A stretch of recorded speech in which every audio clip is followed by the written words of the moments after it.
if you've followed me for any length of time, you'll know that I am a challenge fan, a challenge fanatic. I hear the words reading challenge and I'm like, yes, please. I love building TBRs for challenges. Do I complete these challenges? That's another matter entirely. But I do love building my TBRs. So, when the 52 book club said they were doing a summer challenge, I ran to find out what it was. And this intrigued me because it's a connections reading challenge. And in this, each book you read influences the next book along, hence the connections. So I can't build a TBR for it. Let's see how I do. Come along with me as I try and do this challenge. There are 21 prompts. So we'll do a few reading vlogs going through these. And let's just see how I can do without spending an hour, 2 hours, an evening building a TBR at the beginning, then entirely forgetting about it. I can't be the only one that does that, right? So the first prompt is to pick any book. We're going to go with the book I'm currently reading, Can't Spell Treason Without T, by Rebecca Thorne. So come along with me as we read this. When we're finished, we'll take a look at the next prompt. I'm trying not to look at the prompts coming up.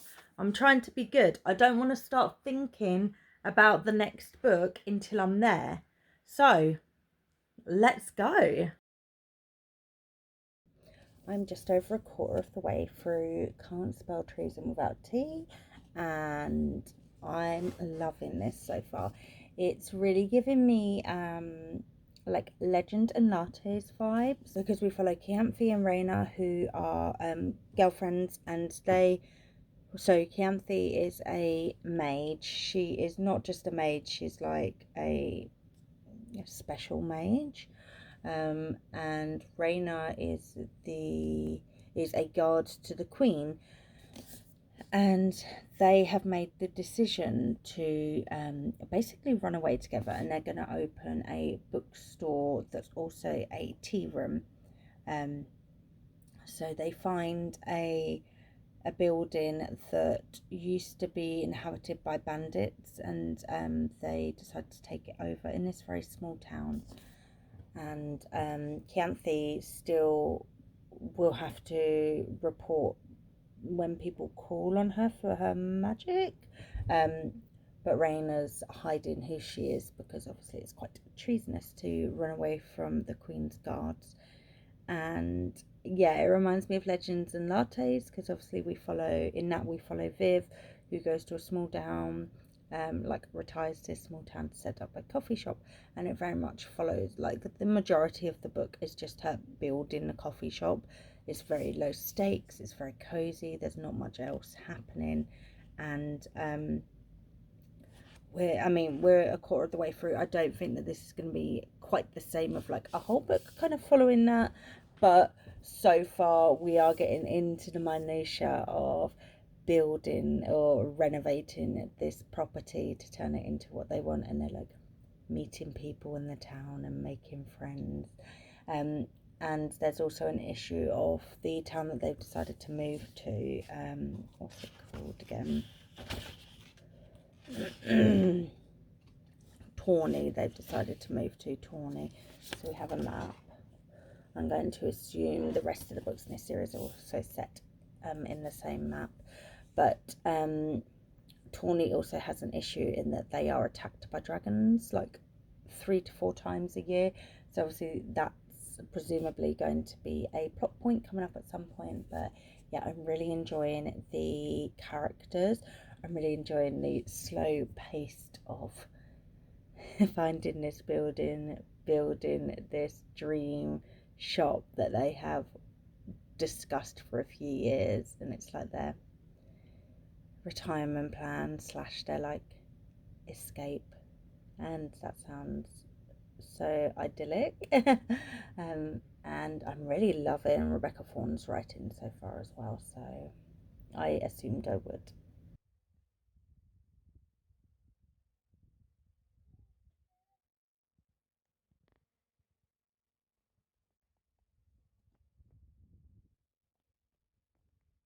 So I finished Can't Spell Treason Without Tea, and this was so fun. It says, like, the tagline is a cozy fantasy steeped in love, and that is such a good description for this. Our two characters, Raina and Kianth, are just so well fleshed out, and this was a book that Rebecca Thorne originally published as an indie book, a self-published book, and then it got picked up. So at the end we have her original acknowledgements and then her new acknowledgements, which was lovely to read. And we also had a one shot at the end, and it was how the two characters met, because when we join them at the beginning of this story, they're like 2 years into their relationship. And so we got that little sneak peek of how they met, which was wonderful to see. This is just really fun. It's not a contained story.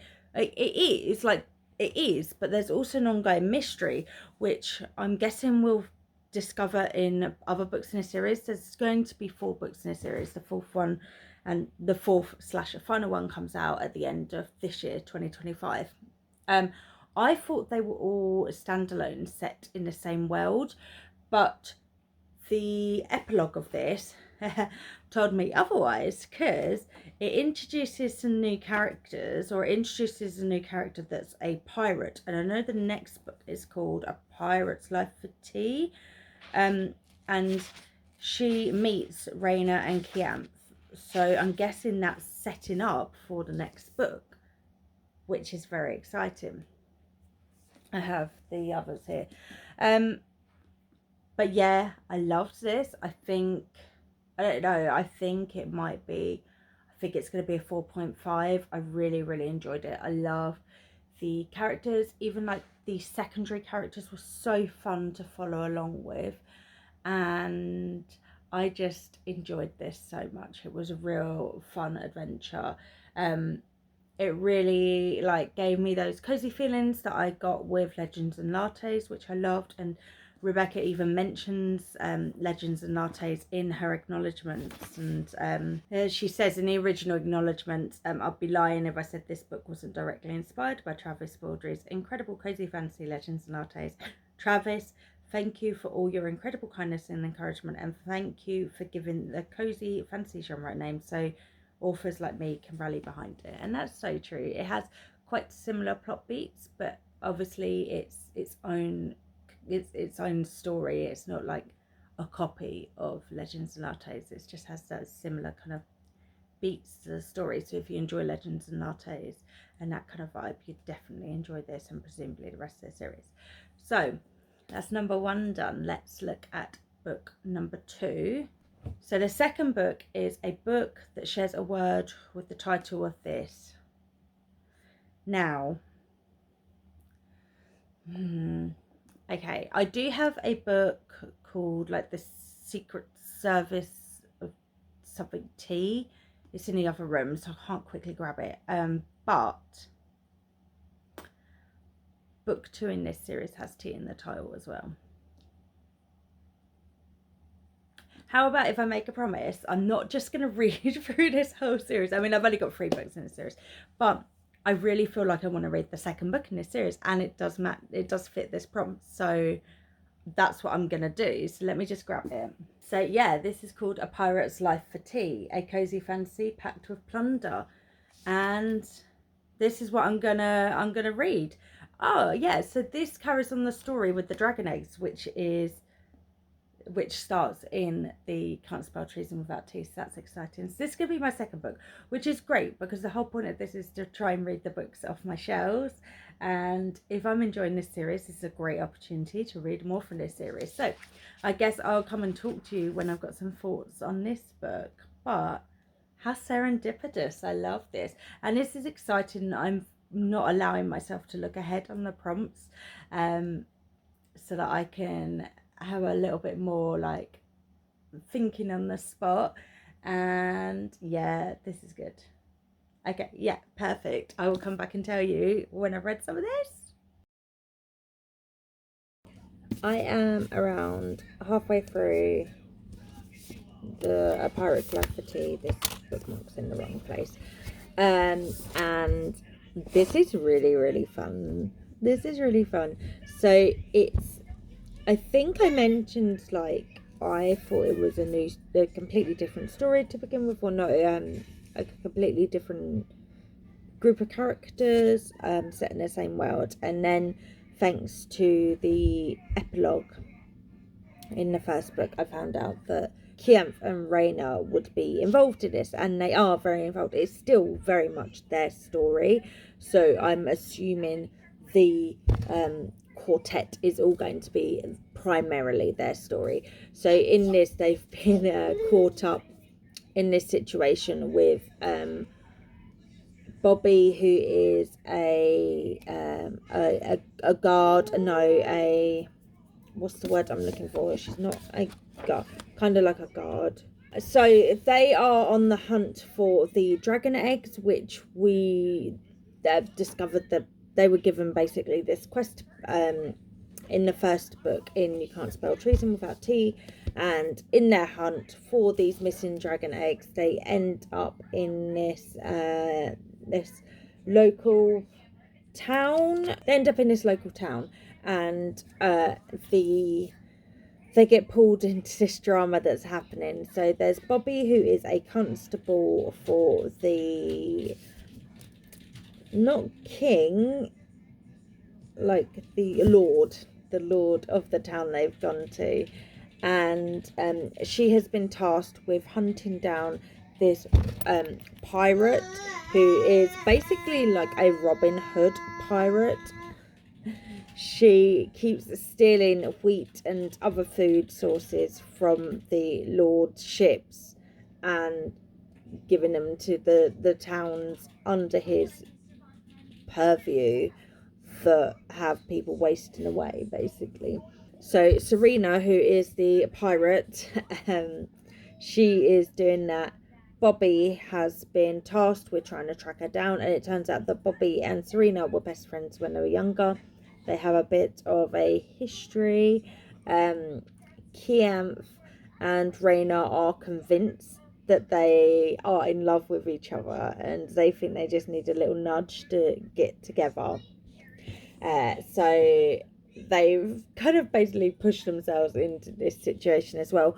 But they're also learning more about what is happening in this Lord's domain, and the fact that how he's presenting, how he runs his domain is very different to how it's actually being run, and how the people who he's supposed to be caring for are actually being cared for. So there's that additional thing that they're finding out. But it's got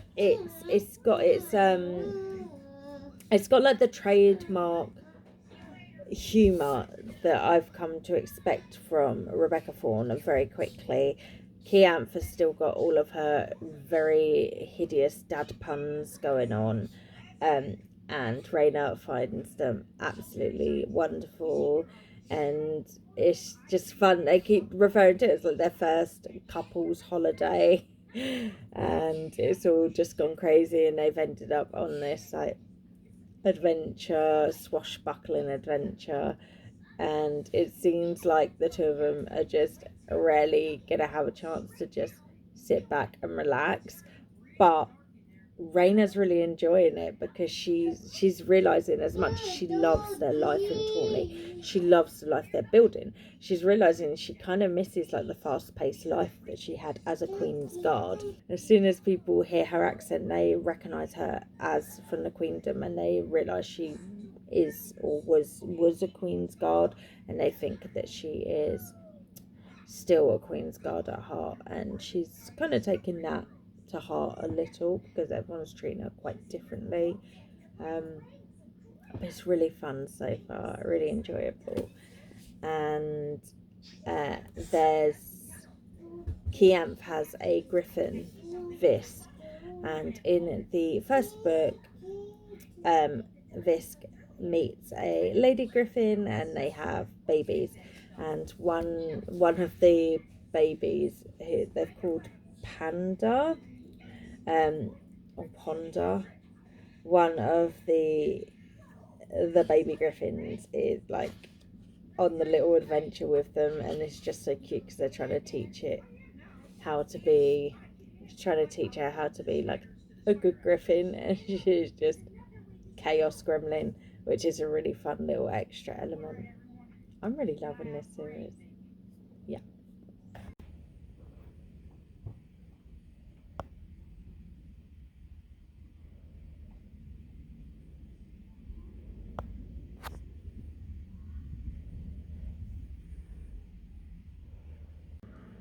Yes, sorry, I'm back at my desk. It's just more comfortable to sit when I talk to you, and I have a little fan here which I desperately need, so apologies if you can hear that. Oh god, my hair. Anyway, I finished A Pirate's Life for Tea, and I loved this. I loved it. It was so much fun. It really kept the fun from the first book going, and yeah, I loved it. I rated the first book, Can't Spell Treason Without Tea, 4.5. 4.75. It was so much fun to have this like secondary story that our main couple was still dealing with, and the characters Serena and Bobby were the couple introduced in this, like the pirate and the constable. Fabulous. And I love it that they were like childhood best friends, and now they're basically like frenemies to lovers. And the fact that it wrapped up some of the storylines that had been left loose from the first book, and then some are still ongoing, ready for the next book. And we have the little epilogue at the end in which we've met our next two characters.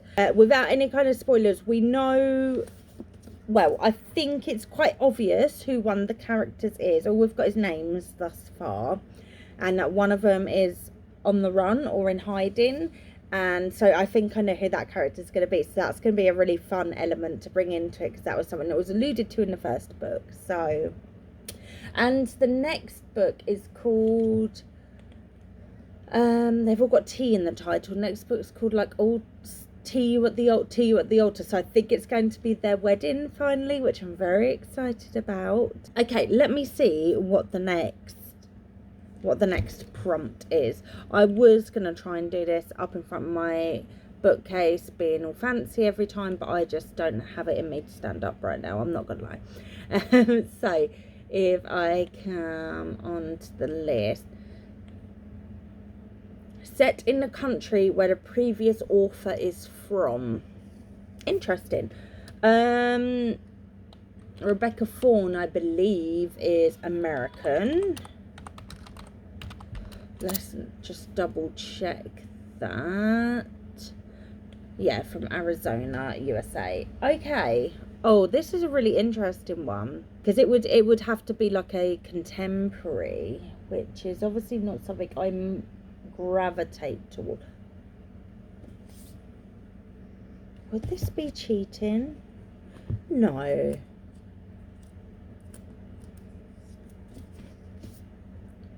I started this last night. I've done one chapter, which is like 8 pages.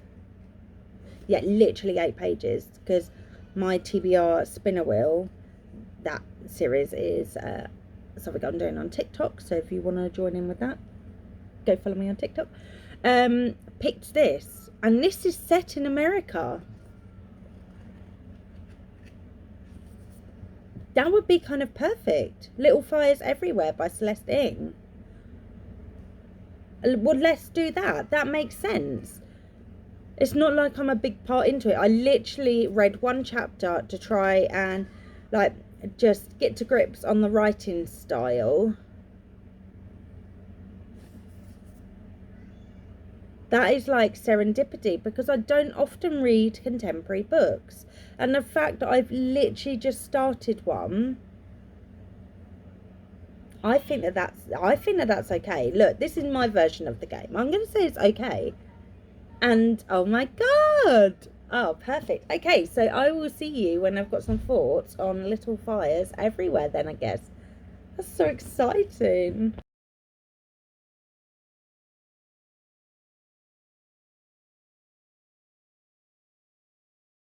Okay, hi. Hopefully you can't hear Shrek in the background. My daughter's watching it. I don't want to get like a copyright thing. Anyway, it's been a while. Ugh, dusty. I have some bad news. This one, I've been trying to read it for about 3 weeks, and I got up to page 91, which is about 30 or so pages further than I did the first time I tried to read this. Unfortunately, there's just nothing that's compelling me to pick this up. I just don't care about the characters. So I'm just gonna DNF this. I'm gonna give it to someone who will enjoy it. It can find a home of someone who will enjoy it, and I can move on to a book on my shelf. So I can't really count this because it was a DNF. However, since then I have read a lot of books. I recently read Bunny by Mona Award, which is based in the USA, so this would fulfill the prompt. Fortunately, it does mean I don't have my reading thoughts as I went along, but this was a 5-star read for me. It was so compelling. I did not want to stop reading it. We followed Samantha, who is a wannabe author, creative writer, and she is on a MFA program at Warren University, which is like a very highly selective university and one that people like highly sought after. And in her like cohort of writers in her workshop, there's her and 4 other women who call each other Bunny. They're like a little rich twee clique, and they call each other Bunny. And she has spent a semester feeling very left out, and then this semester they decide to like invite her in a little bit, and this was so good. It's it says here it's blending sharp satire with fairy tale horror. Bunny is a spellbinding trip of a novel from one of fiction's most original new voices, and I think that's a very good description of this. It was so fairy tale-esque, and the horror really kind of crept up on you throughout the book. There is a sequel coming out this year, which honestly I don't think it needs one, and from what I can gather from people who read this like when it first came out and are big fans, they also agree that it doesn't need a sequel, so I'm quite interested to see what happens there. But this is one of those books that I will reread. I read this mostly, I like tandemed it, but mostly as an audio, and I would definitely love to reread it as physical and annotate it as I go along, because I just had so many thoughts during this, and it really was like pink horror done so well. And yeah, I'm really pleased I finally got around to this. So let's look at what book number 4 will be. I don't know what the prompt is, so let's grab that and have a look together. Okay, so our next prompt is set in a country. We just did that one. Published in the same year as the previous book. Oh, okay, interesting. I think this might have been like 2017 or something. 2019. Okay, 2019. This could be an interesting one to try and find. Okay, bear with me, I will be back. I'm going to go look through my shelves, look at some options, perhaps check my soon to be read pile, because obviously if one that I was planning on reading anyway fulfills that, that'd be perfect. But yeah, 2019. Okay, I'll be back shortly. Okay, I found the perfect book for this, The Whisper Man by Alex North. This is a horror slash thriller. It's a crime book, and it follows, I believe, a serial killer and a member of the public ends up wrapped up in it and like investigating it as like an amateur sleuth kind of situation. And this is on my TBR for my horror bingo challenge, so I do need to read this. So this would be the perfect opportunity. It came out in 2019. I've been really wanting to get to it, so bit of a change of pace from the other books I've read so far for this challenge. But yeah, I'll let you know when I start reading and my thoughts. I'm halfway through, just over halfway through, maybe a little more than halfway through, The Whisper Man. And okay, so this is, I mistakenly thought it was a horror. It's definitely more a crime thriller than a horror, which doesn't bother me, but just in case anyone's picking this up on my recommendation thinking it's horror, it leans more crime thriller. So we follow multiple characters in this. We follow Tom and his son Jake, who's 7 years old, and they've just moved to Featherbank, which is like this small town. This is a year after Tom's wife died, so Jake's mum died, and they're just kind of having like a fresh start. Moved into this house they got for a bit of a steal. It's known as like the scary house in the neighbourhood, one of those houses. We also follow a man who hasn't got a name thus far. We've only seen his POV a couple of times. He is someone who is kidnapping and killing little boys. And then we also follow a couple of different police detectives. And this follows, so basically in this town, Featherbank, like 20 to 15 years ago, there was a serial killer that was known as the Whisper Man, and he was a serial killer of small boys, and before he kidnapped them, these children would complain that they could hear whispers in the night, which is where he got the moniker the Whisper Man from. One of the boys, I think it was the first victim, his body was never found. They have arrested the man who was the serial killer, or who they believe, he is the serial killer, and he's never told them where to find one boy's body. The rest of the bodies they found, I believe, in his house, like in his garden. So we follow a DCI who was the one who arrested the serial killer all those years ago, and he's forever haunted serial killer in prison, hoping to find out. He just can't let it go. And then a few months prior to Tom and Jake moving to Featherbank, another boy has gone missing, turns up dead. And so we follow a police officer who is now investigating like new murder, but they believe that the new killer was probably a partner of the original Whisper Man. He's called Frank something, I can't remember his name. A couple of nights, like the second night after they've moved into the house, Tom and Jake, Tom wakes up in the middle of the night and Jake is being whispered to through the letterbox, sees his fingers coming through, and whoever it is, this man is trying to convince Jake to open the front door. So around the halfway point we find out that Tom and the police officer, DCI, who's been investigating since the original string of murders, know each other somehow, which implies that possibly Tom is from Featherbank. He hasn't mentioned that. Tom's POV is also the only one that's done first person. Everyone else's is done in second person, which is quite interesting. I don't know how much I trust Tom. I don't know if he has anything to do with the murders. I think is possibly too young to have been involved in the original string of murders. I don't know how he could have anything to do with like the new death, because he's got a son to look after. But I don't know, I'm just getting weird vibes from him. The fact that he's the only one that's first person is also raising sort of red flag to me. But yeah, it is interesting. It's giving me like an episode of Criminal Minds or like Bones kind of vibes, which I'm enjoying. That's about it really. I don't have a great deal more to say. I'm got that much left, like just over 100 pages.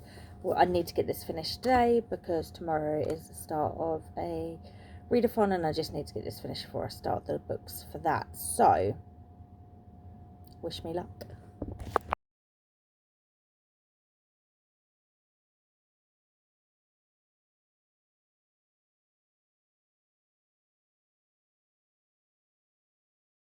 Alright, so The Whisper Man is finished. This was,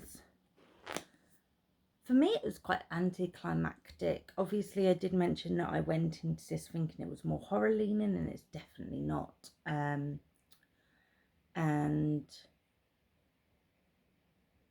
yeah, it was good. For me, I wanted more. Where I would say, like, it's very much the build up of what's going to happen as opposed to the actual what's going to happen. So the part of like Jake actually going missing, we're looking at like the tiniest section of the book, and I thought that I anticipated that would happen sort of halfway through, and then we would spend a long time or some time trying to locate him, track down the serial killer. And the tracking down the serial killer took no time at all. So yeah, I just think it was weirdly paced. It's a very like, I was looking at people's reviews and a lot of people said how dark and like dreary it is, and that is quite true because it is about a serial killer who kidnaps small children. But yeah, I don't know. I would say the pace was off for my personal liking.